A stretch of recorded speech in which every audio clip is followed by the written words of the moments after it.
Hi, good evening. Mm. Good evening, everyone.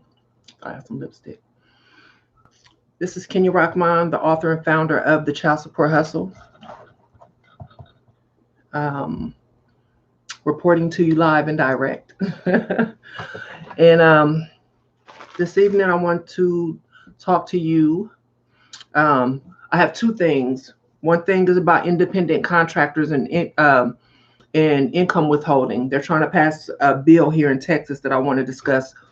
But before that, I want to, you can contact me at cshustle, the number one at gmail.com. Or you can contact me at the childsupporthustle.com as well. There's a contact form. I'm trying to get this light right. I know I can never get this right. Okay, so first off, getting people contacted. How can we help? What can we do? This is what we need to do, in my opinion, right now. And I'm asking you all, I'm doing a call to action right now. If you support us, the Child Support Hustle, if you support me and you want to find out how to help and help yourself as well, this is the time, in my opinion, that we need to lobby, fight, do what we can to make this administration pass an executive order to erase all state-owed child support debt. So the plan of action is when you submit when you submit a petition into the White House on their website, you have to have at least 100,000 signatures. So that's what we are aiming for. We have to have, I'm saying, at least 125,000. But the way we have to do this in social media world, in the digital world, is we have to do this by who is subscribing or following, liking our pages, our social media platforms. So if you're watching this on YouTube, if you can subscribe, that'll be great. If you're watching this later on Facebook, if you've already subscribed, please, I know you can't do it on YouTube, but if you're on Facebook, and we have already almost 68,000 people that support us on our collective platforms. So we're going to start off with like 10,000. Let's grow the numbers to 10,000, and we're going to work our way up to the 125,000. But if you're on Facebook watching this and you haven't already liked or followed the page, please do. That way we can keep a track of the numbers. And the closer we get, I know, hey, let's go do this now. So as soon as we hit our goal, I'll enter the petition. I'll send it out to everybody, and then everybody can go in and sign it. So hopefully, I say 75,000 by next week, but hopefully I can wake up tomorrow and we're at 1 million. You know, million is my favorite number when it comes to getting people active. So that's what I want you guys to do. Follow, subscribe, like. Don't do it twice on Facebook, so we can get an accurate count so that we can submit this petition. That's what we want to do, is get this the debt erased, state-owed arrears erased. While they're forgiving student loan debts and passing this and letting, relieving all of this debt, then we need to make them include parents that are not in the household, aka non-residential, non-custodial parents, and get that debt off of them for a fake debt that they don't owe in the first place. But that's another video, and you already know that. So I have it all. If you want to find out about the fake debt, watch another video, or childsupporthustle.com, go check it out. But the reason why I'm here tonight is to talk about this new bill that has been introduced by Matt Shaheen, Republican from District 066. And House Bill 458 is related to the collection enforcement of withholding of income for the payment of child support. He introduced it on November 10th, 2020. Okay, so we want to contact all of our representatives here in Texas and tell them to vote no. And I know you guys are seeing it's a hot topic. 1099 employee, well, they're not employees, they're 1099 independent contractors. And there's a huge difference. But for the sake of child support and their greed, these representatives' greed, they want to be able to tap into that money as well. But there's a couple reasons why they cannot, and I'm gonna go over those tonight. And it's a lot of information. I'm trying to condense it as much as I can, and then I'm gonna put the links in the description so that when you want to, you can go back and look. Excuse me, guys. And I have to have my water. You can go back and look and be able to reference what I'm talking about. Okay, first off, why Shaheen wants to pass this bill. According to him, this bill will require technology companies such as rideshare companies to withhold child support from their employees' paychecks. As of now, they have something on the books, and I'll talk about that, but that's what he wants done. He's saying that they will close a loophole that allows parents to work for certain technology companies to break the law by not paying their court-ordered child support. And they will ensure that these individuals meet their legal and moral obligations. So that's why he wants to introduce this bill.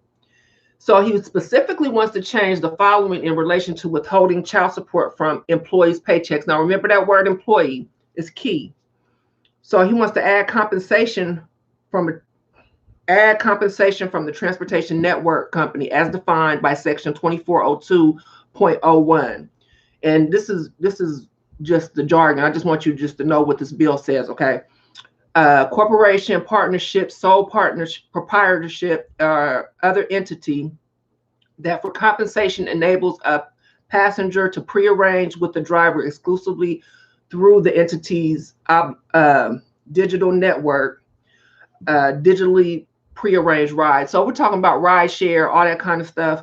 Then the occupational code, which is important with the IRS, and it adds compensation from a person that operates a technology platform used to make deliveries. So anybody delivering for Amazon or anything like that. So currently, if an employee fails to withhold income from a worker, then the fee is paid to the county. This is a key thing, right? So now if they get fined for not withholding this money, the fee, the fine, which doesn't exceed $200 currently in Texas, as the law stands, it goes to the county that the parent resides in, and it's supposed to use to improve child support services. Okay. But the new bill that Shaheen is trying to pass will take the fine that's recovered, that will be deposited into a special fund in the state treasury. And the AG may bring the action to collect the fine imposed under this section. So yeah, he wants more money for Texas, for their collections, more money. So he just excludes the fine to help the child support program and puts it into the coffers that we already know that they're based on Attorney General Paxton bragging about how much child support was collected this last fiscal year. They want even more money from gig employees that they're not supposed to collect from in the first place. Okay, so currently, okay, I just said that. So I already said the fine is not to exceed $200. So it's not a big fine if companies do not withhold this money from independent contractors. So a driver is authorized to log into the transportation network company's digital network is considered an independent contractor for all purposes and not an employee if the company is in any manner, if the company does not prescribe prescribe the specific hours during which the driver is required to be logged in, impose restrictions on the driver's ability to use other transportation network companies, limit the territory within the driver, so they can't limit where they drive. They can't restrict the driver from engaging in another occupation or business, and the company and other driver, they agree in writing that the driver is an independent contractor. So that's their bond, right?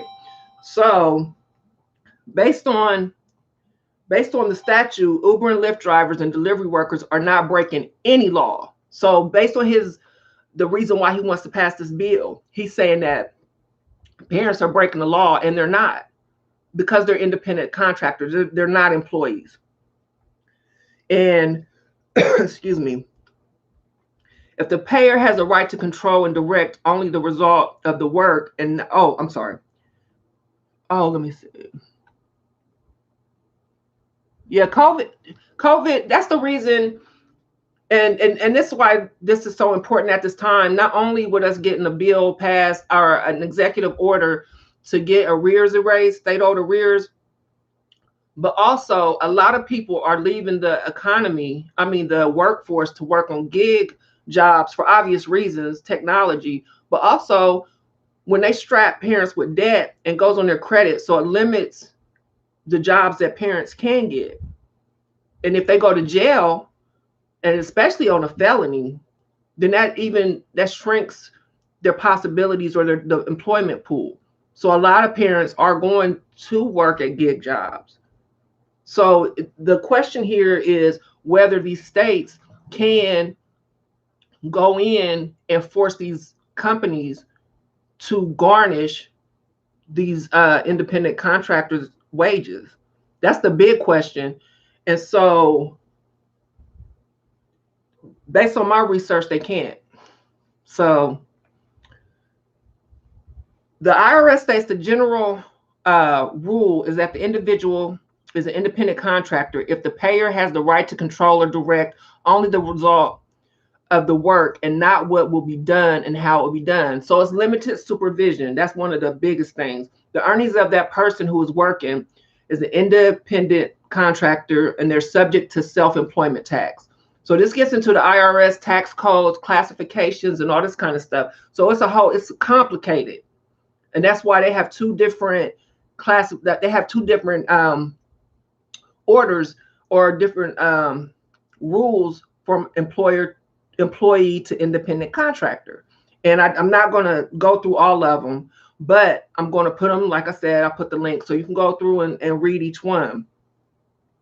So there's specific differences. So parents that are working in the gig economy or as an independent contractor, like I said, are not breaking the law purposely or dodging child support orders, on purpose. That's just the job description. That's how companies like Uber and Lyft, that's how they pay their employees. One of the main reasons is because they don't want to have, they don't want to pay those benefits, and they don't want to have insurance liability if there's an accident or something like that.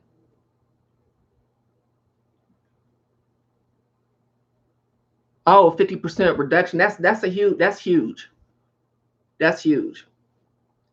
So that's why the gig workers are classified as independent contractors.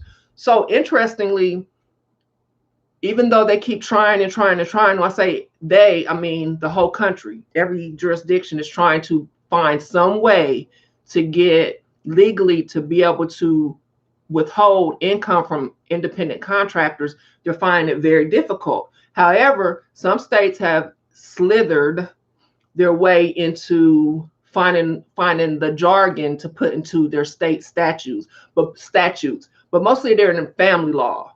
And family law is just, to me, just a whole bunch of made up stuff, a whole bunch of made up words just so they could fit in to the actual laws, just to rob parents and children.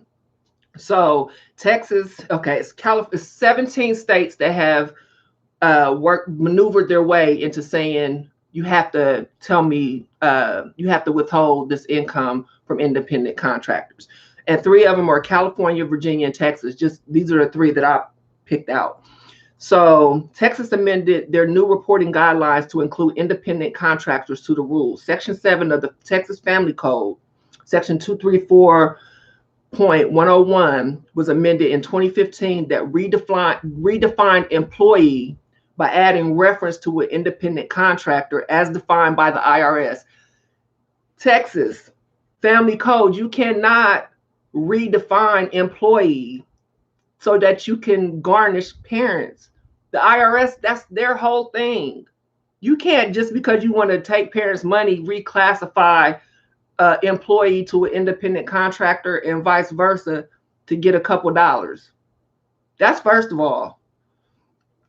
So I've been doing this for a minute, y'all, and the way they maneuver their systems and stuff like that just to get money and rob parents is phenomenal to me. Like, and nobody's saying anything. They're just getting away with it. And that's why we have to, I'm telling you, we have to get the numbers up and show that, hey, we are out here. We are 100,000 strong. Here's our petition. 125, 150,000 strong. Here's our petition. We want these arrears gone, first of all. And then we're going to work on the other thing. And we're not going anywhere.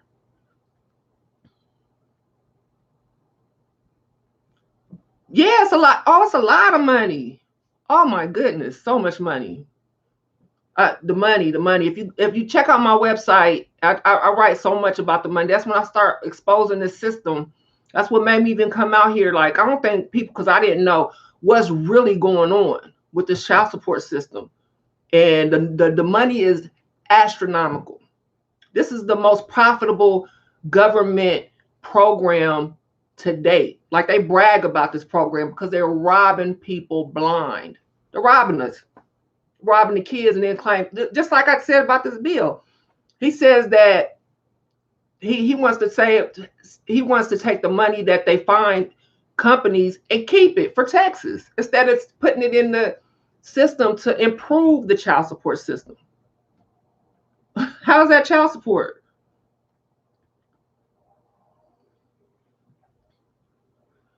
Okay, so the Texas Family Code referenced is deceitful when they say the IRS requires employees to report independent contractors' payments if the employer made a payment. Now, this is the criteria that they use. To someone who is not his or her employee, for services in the course of the employer's business or trade, to an individual estate, or in some cases, a corporation, or equalizing or at least equaling $600 during the year. Now, check this out. These people are insane. The law that they're referencing with the IRS definition of when you can do when you can report this, the $600 and all that stuff for the independent contractor, is supposed to be considered when a company is paying an independent contractor fringe benefits. That's what that is in reference to. It's not for just the independent contractor, and this is the criteria, and they're referencing this, like they put this in their code, Texas and these other states. They put this in their code like this is what the IRS says, and it's not. They say it, but it's for fringe benefits. How many Uber drivers do you know, or Lyft, or Amazon, or that has fringe benefits? Tell them to get at me.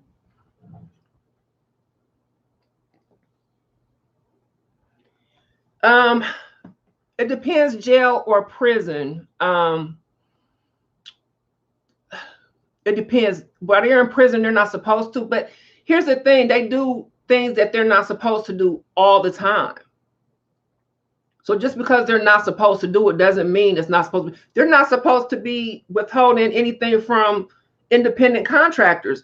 They're using another law, another IRS guideline to justify shirking the law. And then they're going to call non-custodial parents criminals and breaking the law because they're independent contractors and not reporting their income. See how they play the game? But we're here to tell them we know exactly what you guys are doing, and it stops now. They keep it, Frank. They keep it. The kids do not get it. Very little. For instance, Texas, Paxton bragged that they collected so much money, is in the billions. But if you have a TANF or a welfare case, they only pay $75 to those cases, to those families, if they are on welfare or had a previous welfare case or Medicaid. $75. So here's another one for California. So they have a similar requirement. And according to California.gov, the purpose for the independent contractor reporting law, why they even have it, is so that the information that they provide to the Employment Development Department will increase child support collection by helping to locate parents who are delinquent in their child support obligations. How do they know that these parents are delinquent? Not every parent with the income withholding order on a W-2 is delinquent. So because a parent is a independent contractor, that automatically makes them delinquent. They put these buzzwords out to criminalize and pre-penalize the parent. So the independent contractor is now dodging child support. He's now, or she's now delinquent. When he or she could be very well paying child support directly to the other parent. But this is what California, this is verbatim. That's why they have this guideline change in their statute. What by that get the money? Well, sometimes the mom, well, I know sometimes that happens, but you know, I'm not gonna go there. I'm talking about independent. Now we can do I'll do another video about that and we can talk about that. But this one, I mean, the child support, the whole issue is something that needs to be discussed. And since we've been talking, since I released my book in 2013, a lot of this is where it used to be taboo. Back, nobody wants to talk about it, you know, and now everybody's talking about it. So that's what we need you to tell your friends, tell your family, tell your friends, and tell a friend. And we got to get our numbers up so we can get this petition, so we can get this debt off of you parents. It has to go. So back to California. So they want to label these parents as delinquent so they can justify breaking these IRS guidelines and all that kind of stuff. So if the child support isn't delinquent, why would a company have to report the income at all? If it was delinquent, the state would need a court order to show that the parent is delinquent. And then they would have to reclassify them as an employee, not an independent contractor. The company would then have to issue the employee a W-2. And then the child support agency would need to send the income withholding order to the employer to get the wages garnished. It's a whole process. That's why they can't just do it. That is not what applies to independent contractors. And if this was a real law, the penalty would match what it is for not reporting employees. And here's what I'm talking about. If they don't report the independent contractor in California, right, the penalty per session, so it's supposed to be like per year, is $24 for the company. $24 versus an employer that fails to report an employee that gets a W-2. This is the punishment. If an employer fails to withhold income from an employee, the following is the punishment. The employer may be found liable for the full amount of child support owed, plus a fine. Under certain circumstances, a willful failure to withhold is punishable by contempt of court. They're going to send them to jail. In addition, the court may order payment by electronic funds transfer from the employer's bank account if the employer has willfully failed to withhold the required support. They will make the employer pay the child support. It might send them to jail, but the independent contractor, if they don't withhold it, the fine is $24. That's how you can tell a fake law from a real law. It's the punishment. That's not a punishment because they know they're breaking the law. They know they got a fake law to collect a fake debt for a fake contract. Child support, a fake contract. Smoke and mirrors. Child support is smoke and mirrors. The child support hustle is real. Okay, so before the government can legally force employers to report income from independent contractors across the board, there's a couple things that are recommended by the National Child Support Enforcement Agency, or NCIA. They're not the federal agency. This is a private agency, but it's the big one. It's the national one. So they get, like, their commissioners come from in SIA. And like Scott Lykin, the one that's the commissioner now, he's about to leave. I think he's about to retire. I don't know where he's going, but he's leaving the Federal Office of Child Support Enforcement. But he came from there. And Vicki Teresky, the former commissioner, came from NCIA. So funny story, just a side note, when I first started, I wrote an article, and NCIA published my article not knowing that I was a child support reform advocate. So I was all excited because I had quoted them a lot in my book. And so I went back to look, to share it maybe a year later, page not found. They said, oh, she the enemy. No, I'm not the enemy. I'm just exposing that y'all are crooks and y'all need to stop it. So this is their recommendations, okay? So they want, in order to get this to go across the board, to urge Congress to amend Section 458 of the Social Security Act to require employers to report information including names, social security numbers to the state directory of new hires for newly hired individuals who meet the following definition of independent contractors. So the individual or an individual with a partnership who receives $600 or more. So we got the $600 thing coming back up. The individual who is not treated as an employee within the meaning of employee in Chapter 24 of the IRS Code. We already talked about the IRS Code. That's for fringe benefits. So if you're not getting it, it doesn't even apply. So, but they want, but you got to go to that Social Security Act. You got to go and pass a real law, because what they do in these states is not real. It's bogus. And they want the employer has completed and submitted a W-9 to the employer or the employee, and is receiving income from the employer that is reportable on a 1099 miscellaneous. So they got to go to Congress to get this passed. Then they want to urge the Office of Child Support Enforcement to work with the U.S. Department of Labor. You see how extensive this is? It doesn't just stop at the state. The state cannot just put in their own words to change. And, this has to go through a lot of channels for them to be able to make an employer withhold income from an independent contractor. So they want them to work with U.S. Department of Labor to establish either by proposed law, regulation, or guidance the maximum amount that the payee may withhold for child support from income paid to independent contractors. It's a whole deal. So in reality, the Social Security Act would need to be amended, and the IRS would need to be reclassified for them to get what they're trying to get.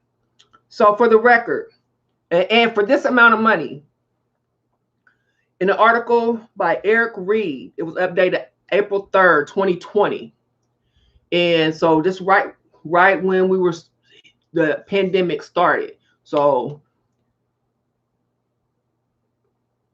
after paying all expenses and after the app takes its cut, drivers like Uber and Lyft, they average between $8.55 and $11.77 per hour. The actual expenses of driving, like maintenance and gas, consume about $4.87 per hour of the driver's income. Yes, it does, Mark. Is that Marlon? Martin? Morton. It's the light is in my eye. Okay, so they're up here trying to pass, sneak in to garnish about $3 from independent contractors. That's how greedy they are. So Texas, all my fellow Texans out there, we need to vote. Contact your legislators and tell them to vote no on HB-458 relating to the collection and enforcement of withholding of income for the payment of child support. If we need any legislation passed, we need to erase all state-owed arrears, and we need to pass a bill to re-abolish the use of debtor prisons when a parent owes child support debt. And when we get one passed, the second one, they won't get arrested. You guys won't get arrested. So Representative Shaheen, not every parent receiving a 1099 is ducking child support. They're actually independent contractors and responsible adults who don't need the government telling them, one, how to provide for their children, and two, how much they need to provide per month to take care of their children. What you guys are trying to do is a perfect example of government overreach. So that concludes my video for tonight. I know that was a lot of information. I will put the links that I talked about. Don't forget, subscribe. If you're watching this on Facebook, I won't upload it. It won't be uploaded. But if you're watching it, if you haven't already liked the page, share the page, talk to your friends about the page. If you haven't gotten my book, The Child Support Hustle, you can order it, thechildsupporthustle.com. It's there. You can get a t-shirt, show your support. We got it in gray too. And we have masks now. Show your support with the Child Support Hustle mask. We have different colors. They're all available on the website. If you want to reach me, it's a contact form on the website, thechildsupporthustle.com. Don't forget, our goal is 75,000, but our ultimate goal is 130,000, just in case anybody changed their mind. But remember, they can ignore hundreds, they can ignore thousands, but they cannot ignore millions. Y'all be safe and be kind to one another. Thanks for watching. Let's go.